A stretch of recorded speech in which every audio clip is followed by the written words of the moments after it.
y no hay ruido. Bueno, muchas gracias por la invitación y gracias a todos por venir.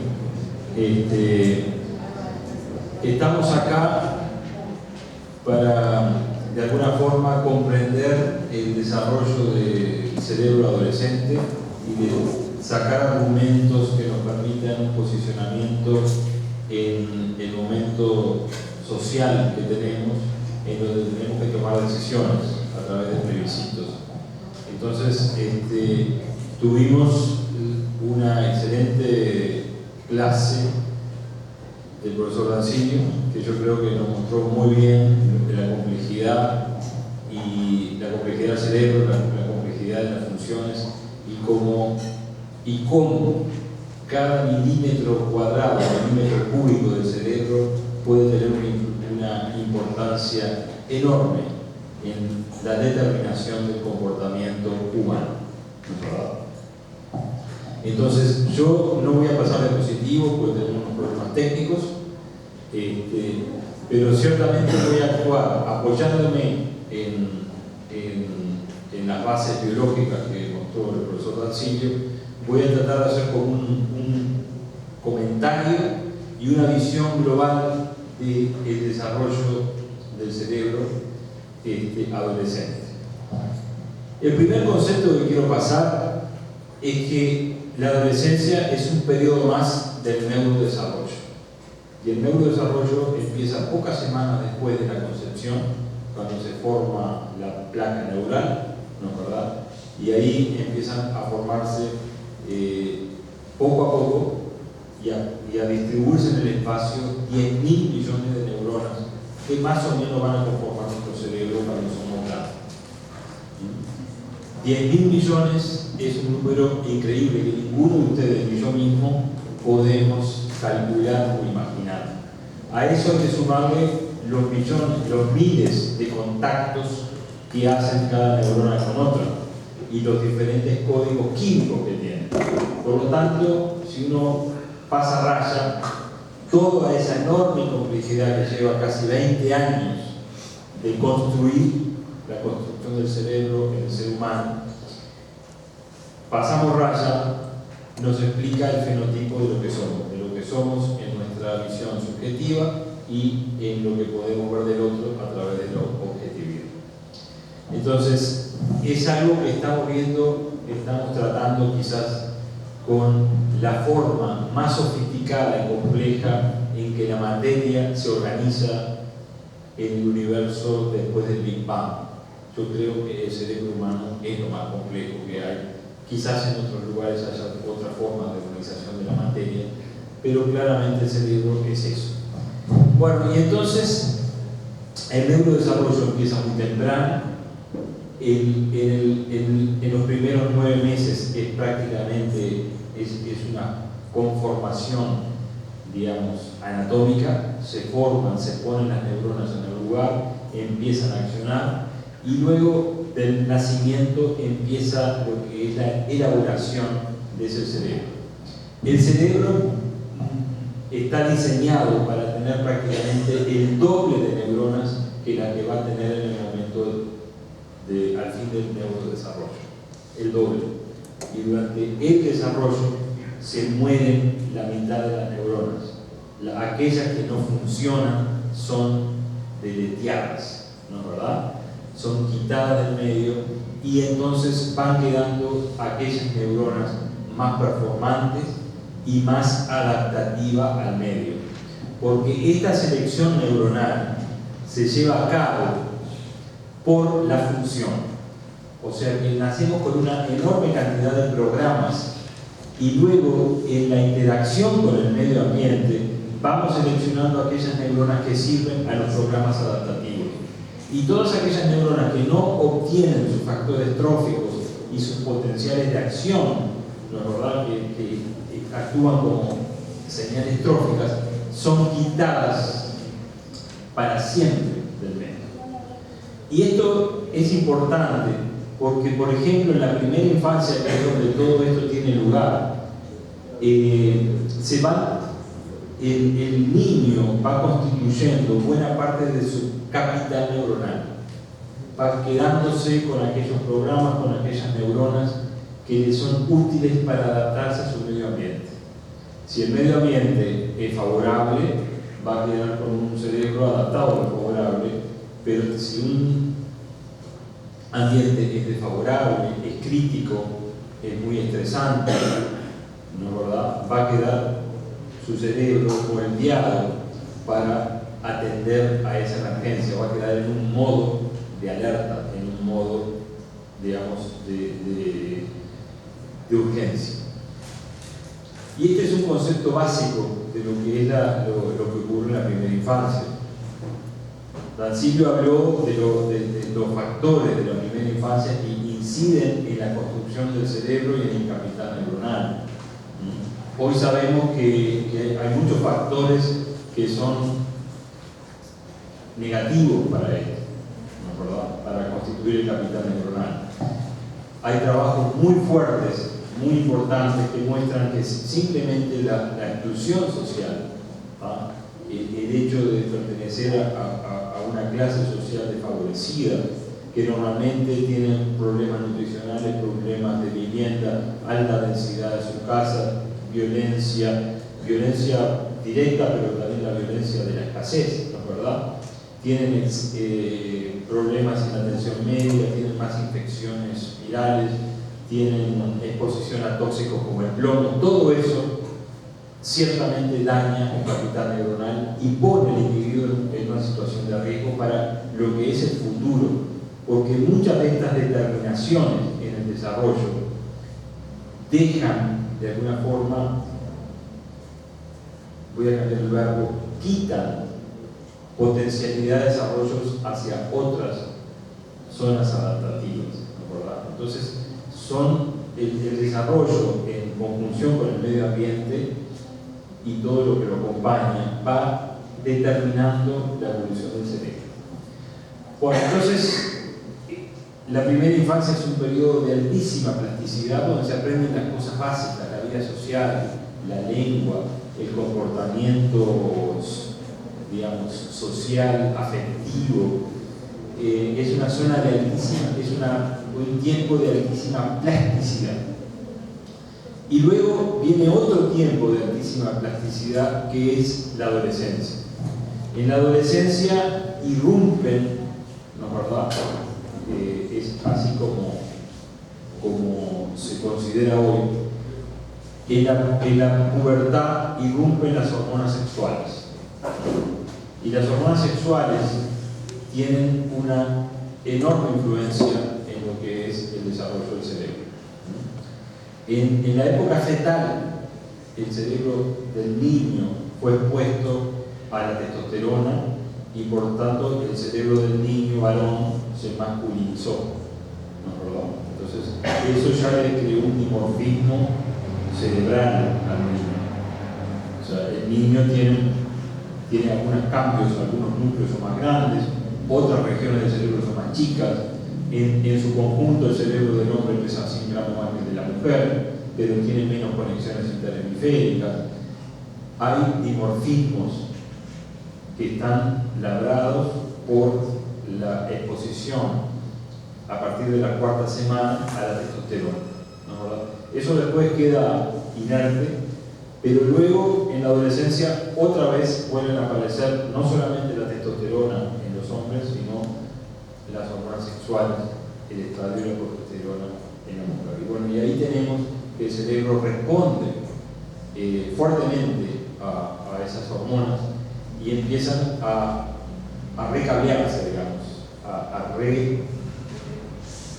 reconectarse a algunas regiones, como decía Dancillo, críticas en todo esto, que son las regiones frontal, donde se manejan las funciones ejecutivas, pero también áreas asociativas, a nivel temporal, a nivel parietal, ¿no es verdad? Y también la que se afecta el conexionado entre la parte frontal, que es la que ejerce un dominio sobre el sistema límbico, con lo que son los núcleos subcorticales, especialmente la amígdala, el hipocampo, que también responden fuertemente a las hormonas sexuales. Bueno, y ahí tenemos lo que conocemos y todos lo hemos vivido, que estamos acá, entre comillas, la crisis de la adolescencia, ¿verdad? Que se caracteriza por una ruptura de algunos programas, de algunas conductas que se habían establecido durante la infancia, ¿no? ¿Verdad? Hay rupturas afectivas, hay rupturas, el comportamiento se vuelve menos predictivo, ¿no? Es un momento de corte, de crisis, y es una crisis que está de alguna forma asociada al último periodo de la maduración del cerebro, del neurodesarrollo, ahora que está fuertemente influido por las hormonas sexuales. Y eso es normal. No estamos diciendo que esto es un defecto o que tengan problemas neurológicos o neuropsicológicos. No estamos diciendo eso. Simplemente que son rasgos neuropsicológicos que son normales para esa etapa etaria de la vida. Y por suerte lo tenemos, porque la juventud, la adolescencia nos trae un refresco a lo que es una sociedad, nos trae tendencias rupturistas, nos trae la revuelta, nos trae una mirada fresca, sana y más ingenua de lo que tienen los adultos, ¿no? ¿Verdad? Y eso es un componente positivo para lo que es la diversidad de una sociedad. Ahora, obviamente que la palabra adolescencia se refiere a adolecer, ¿verdad? Y adolecer de cierto juicio, y también nuestros pasados establecieron edades como los 18 años para algunas cosas, como viajar o votar, o 21 años para otras decisiones más importantes, ¿no? ¿Verdad? O sea que esto ya estaba archiconocido hace algunos años, muchos años o décadas, y ahora la neurociencia lo único que hace es encontrarle la base funcional, la base morfológica de lo que está pasando, ¿no es verdad? Entonces aparecen acá los test neuropsicológicos que demuestran que en la adolescencia hay algunas funciones que están alteradas, hay algunas memorias, algunos tipos de memorias ejecutivas que están alteradas, que las respuestas ejecutivas a veces funcionan muy bien, pero cuando hay 3 o 4 amigos al costado son cualquier cosa y son impredecibles, y ese es el efecto del grupo, que el adolescente tiene una enorme vulnerabilidad al grupo que lo rodea, y está bien determinado y bien estudiado. En algunos estados de Estados Unidos, por ejemplo, los jóvenes pueden manejar a los 16 años, pero no pueden ir con otros amigos, tienen que ir solo con los padres, ¿no? ¿Verdad? Pero no puede ir con otros amigos, pues ya saben que se enloquecen, y está estudiado eso, y está previsto, ¿no? ¿Verdad? Y no es nada estigmatizante, sino que entre los 16 y los 18 no pueden ir con una babita de amigos manejando porque pierden el control. En Uruguay ni siquiera puede manejar a los 16 años, no tiene que ver eso. Bueno, pero esto es para mostrarles cómo los estudios neuropsicológicos, cómo los estudios imagenológicos, que también van mapeando la maduración del cerebro, permiten establecer en la sociedad conductas preventivas para mitigar los riesgos, pero también dar libertades, porque esto se puede medir y se puede analizar objetivamente. Bueno, entonces, ese es el cerebro adolescente, es un cerebro que se está reestructurando y que está rompiendo muchas ataduras, muchas estructuras. Dancillo decía la preponderancia sináptica que tiene la parte prefrontal. La parte prefrontal va cambiando su sinapsis, se va volviendo superplástica, y en muchos momentos de la adolescencia queda hipofuncionante, hipoactiva. Es como que esa estructura de control ejecutivo que tenemos queda, a veces se para y no funciona, y entonces empiezan las conductas de riesgo. Conductas de riesgo es que no miden la consecuencia de los actos, ¿no es verdad? Y hoy por hoy la principal causa de muerte de los jóvenes son los accidentes, las muertes violentas por accidentes, por violencia, etc. Porque controlan mal esa impulsividad y ese riesgo que están tomando, ¿no es verdad? Y eso está bien determinado, está súper bien estudiado y se saben prácticamente que las causas de eso. Hay otra estructura que Rancilio también habló, que es la dopamina. La dopamina, que es el neurotransmisor que tenemos en el cerebro y que nos da la recompensa. Cuando comemos un bombón, hay un poquito de dopamina que se libera en un área específica y que también llega a la corteza prefrontal y que nos da esa recompensa del placer, ¿no? ¿Verdad? En la adolescencia el sistema dopaminérgico se altera profundamente. Y entonces se libera más ese neurotransmisor, hay un poco más de, entre comillas, euforia, un poco más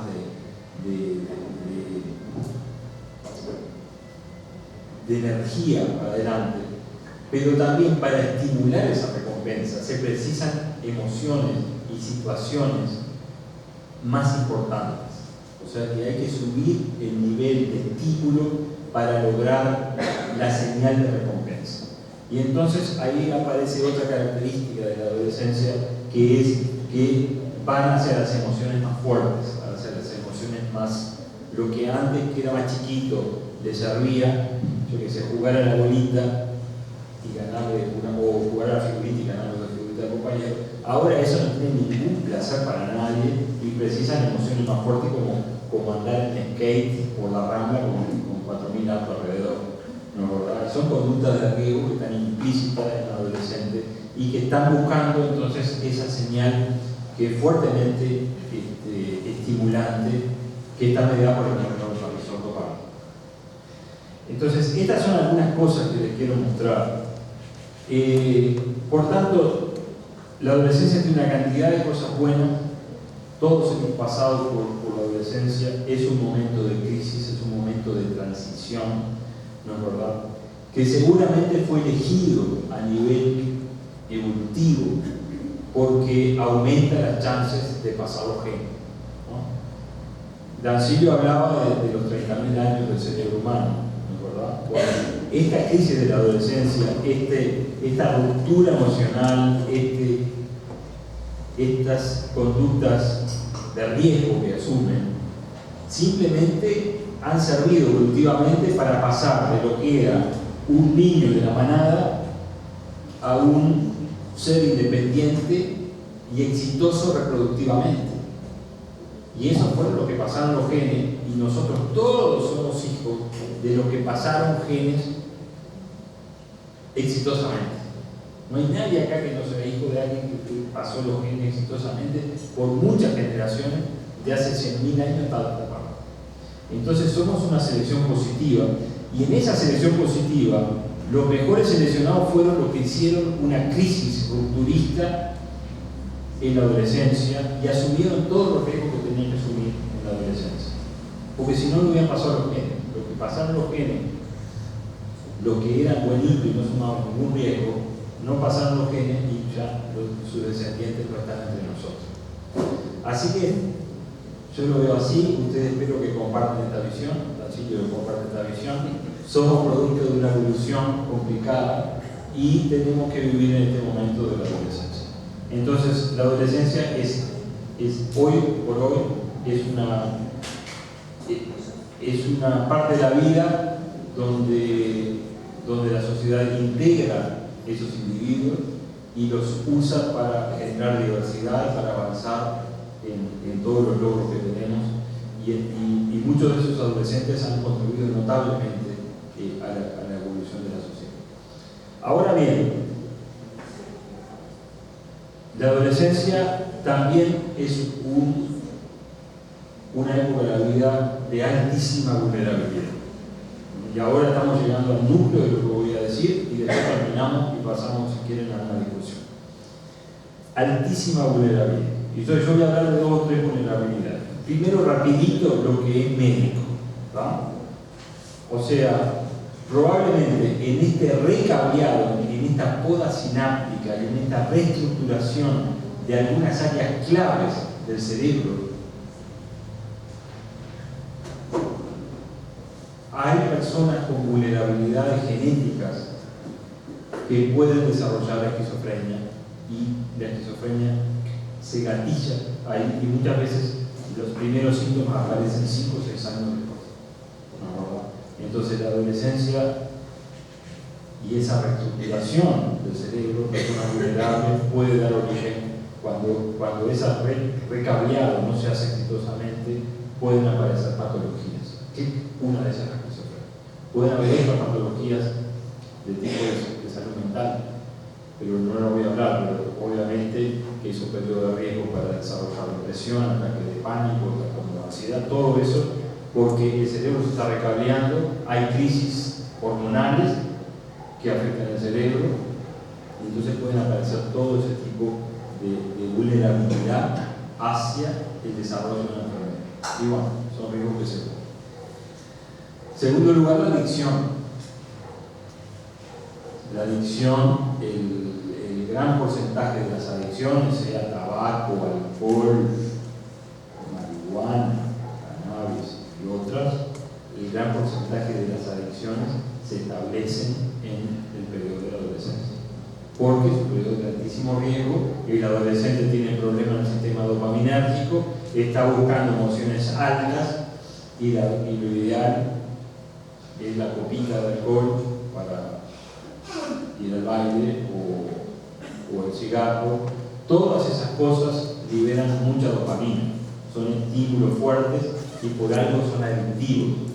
Entonces la adicción es algo que está ahí, metido con la adolescencia, y es un núcleo crítico.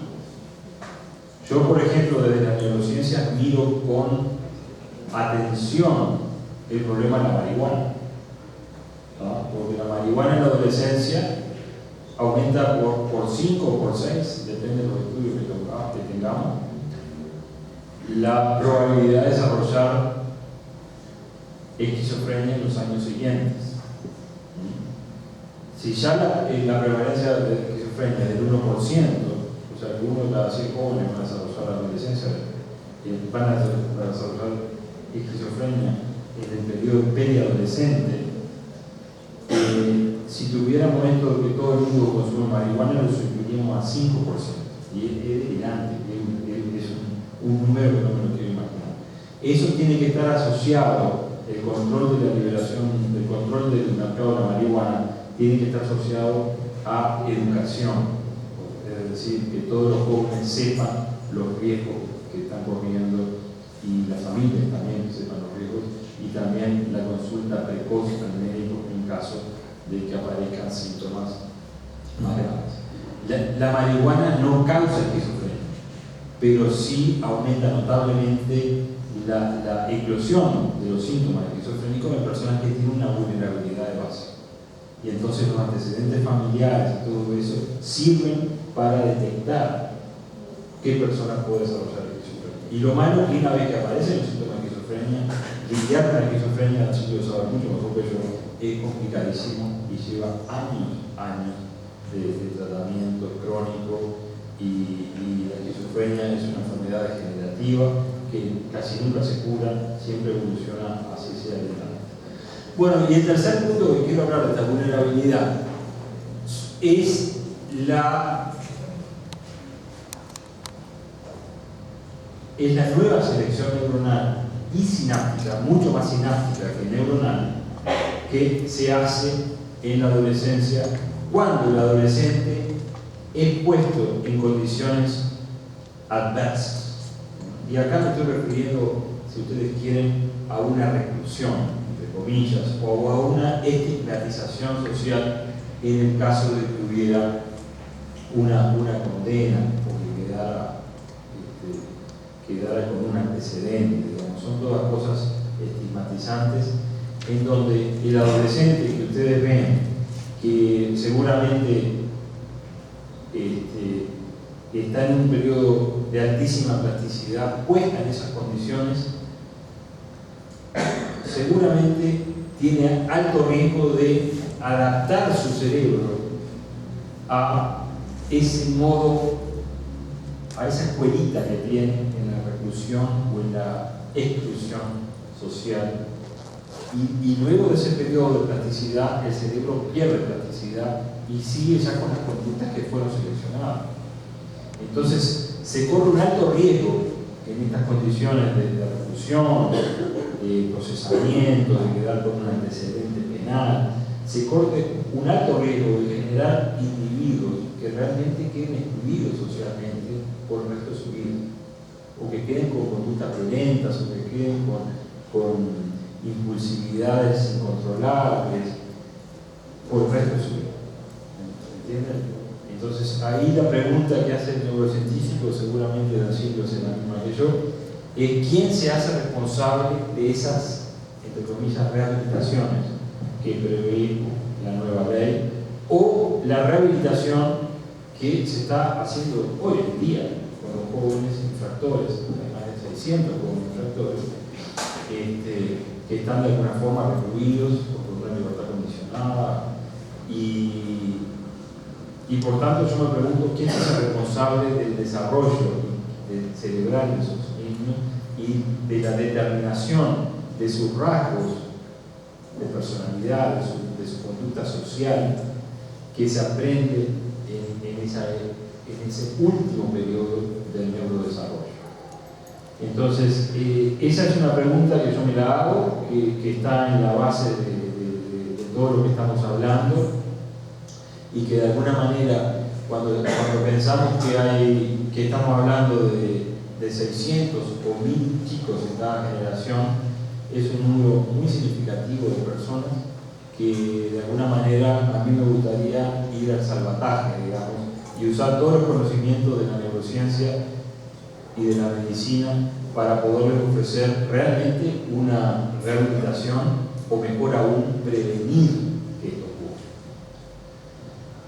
Hay una cosa en este análisis que yo la quiero remarcar, y siempre la remarco, es que para comprender la fotografía de la adolescencia, con todos los problemas que tienen, sobre todo aquel mínimo porcentaje de adolescentes que se va un poco de la normalidad de la adolescencia y empieza a cometer actos o faltas que ya la sociedad no las quiere ver, ¿no, verdad? Esa fotografía del adolescente que comete una falta no es una fotografía, es simplemente una imagen dentro de una película, y la película esa empieza en la concepción, ¿no, verdad? Después continúa en el embarazo de la mamá, y la mamá genera una cantidad de factores desde condicionales pero también hormonales que afectan el desarrollo del niño. Se hablaba de la droga, del alcoholismo materno, son factores muy importantes, que el niño nace con eso. Luego viene el otro capítulo de la película, que es la primera infancia, que cuando hay una situación de estrés crónico es devastadora para el cerebro. El cerebro de un niño que está sometido, por ejemplo, al maltrato, está tan atrofiado como el cerebro de una persona con una demencia avanzada, atrofiado. Por suerte, en buena parte es reversible, pero está atrofiado. O sea que la hormona del estrés, el cortisol, realmente que atrofia el cerebro y deja secuelas labradas para toda la vida. Y bueno, después pasamos toda la infancia, primera infancia y después la infancia propiamente dicha, en donde estos niños que vienen de una condición desfavorable ya tienen un problema subyacente en su aparato cognitivo y en incluso estructural dentro del cerebro, y luego aparece la adolescencia. Entonces la adolescencia, cuando uno toma la crisis de la adolescencia o el periodo de la transición en un cerebro que viene bien estructurado, es una pequeña crisis. Los padres siempre critican y chillan, pero después tenemos, como todos nosotros seguramente, tuvimos un pasaje exitoso hacia otro periodo de la vida. Pero cuando el cerebro se viene mal parado, la adolescencia lo voltea. Y es impredecible lo que puede pasar, y seguramente yo digo que es impredecible los actos que podemos esperar. En la crisis del 2002 fue hace 12 años. Hace 12 años, más del 50% de los niños en este país nacían por debajo del nivel de pobreza. Hoy es mucho menos, hoy es 25 o incluso menos 25. Esos niños, que son la mitad de los jóvenes que hoy tienen 12 años, pero ya los años antes estaba pasando esto, vienen, les puedo asegurar, porque eso está todo publicado, les puedo mandar los trabajos científicos a todos ustedes, vienen con un neurodesarrollo que está en el modo alerta. El modo alerta es un modo de sálvese quien pueda, muy individualista, muy proclive a las conductas sociales, muy hacia lo inmediato, no ve a largo plazo, porque durante toda la vida siempre tuvo que resolver la coyuntura del día a día.